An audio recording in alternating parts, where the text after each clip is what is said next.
మీకు సార్ జన్మలో మరవలేం సార్. ప్రాణం ఉన్నంత వరకు మీరే మాకు నాయకుడు సార్, ఇంకొకరు లేరు సార్. మాకు ఇంత మంచి నాయకుడు నేను కూడా 47 సంవత్సరాలు చూస్తున్నా సార్. అనేక మంది చూసిన, కానీ రకరకాల మనుషులు ఉంటారు. చెప్పేది ఒకటి, చేసేది ఒకటి. కానీ మనస్ఫూర్తిగా సహృదయంతో చల్లటి చూపుతో సహాయం చేసినటువంటి వ్యక్తి మిమ్మల్ని చూశాను సార్. నేను ఇక్కడ చాలా మంది మంత్రులు, ముఖ్యమంత్రులు చూశాను. ఆ విధంగా మీరు ఒక మా కాన్సెప్టే కాదు, రాష్ట్రమంతా కూడా సుభిక్షంగా జరుగుతా ఉంది సార్. కోట్లాది రూపాయలు, లక్షలాది రూపాయలు పంటలు పడుతూ ఉన్నాయి. దేశమంతా కూడా ఎదురు చూస్తున్నారు. రాష్ట్రము ఈరోజు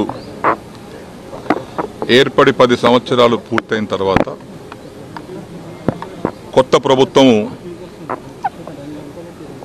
రేవంత్ రెడ్డి గారి యొక్క, గౌరవనీయులు రేవంత్ రెడ్డి గారి యొక్క నాయకత్వంలో కొత్త ప్రభుత్వం, కాంగ్రెస్ ప్రభుత్వం ఏర్పడిన తర్వాత జరుగుతున్నటువంటి పరిణామాలను కూడా నేను చూస్తూ ఉన్నాను.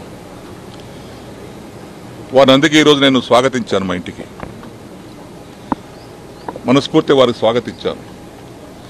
వారు చేస్తున్నటువంటి కార్యక్రమాలు రైతు పక్షపాతిగా, రైతు సంక్షేమం కోసం, రాష్ట్రంలో ఉన్నటువంటి సాగునీటి ప్రాజెక్టుల ప్రగతి కోసం వారు తీసుకున్న నిర్ణయాలన్నీ కూడా ఆమోదయోగ్యమైనటువంటి నిర్ణయాలు ఉన్నాయి. కాబట్టి నేను కూడా ఇప్పుడు అగ్రికల్చర్గా నేను రైతు బిడ్డను కాబట్టి, పుట్టుకతో రైతు కాబట్టి, వ్యవసాయంతో ఉన్నటువంటి కష్టసుఖాలు నేను తెలుసు కాబట్టి, వారు చేసేటువంటి ప్రతి మంచి పనికి, రైతాంగానికి వారు చేస్తున్నటువంటి కార్యక్రమాలకు అండగా ఉండాలని, అండగా ఉండి రైతు సంక్షేమాన్ని కోరుకోవాలని, రైతులు బాగుపడాలని, రైతుల కష్టాలు తీరాలనే ఒక ఆకాంక్షతో నేను ఈరోజు వారి నాయకత్వంలో, రేవంత్ రెడ్డి గారి నాయకత్వంలో కాంగ్రెస్ పార్టీలో వచ్చాం.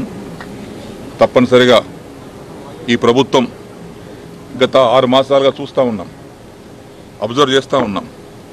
చిత్తశుద్ధితో పనిచేస్తూ ఉన్నారు. కొత్త ప్రభుత్వం, కొత్త సమస్యలు వస్తాయి. వాటిని అధిగమించి చిన్న వయసులోనే ధైర్యంతో ముందుకెళ్తూ రాష్ట్రాన్ని ముందుకు తీసుకెళ్తా ఉన్నారు. వారిని నేను మెచ్చుకుంటా ఉన్నాను, అభినందిస్తూ ఉన్నాను.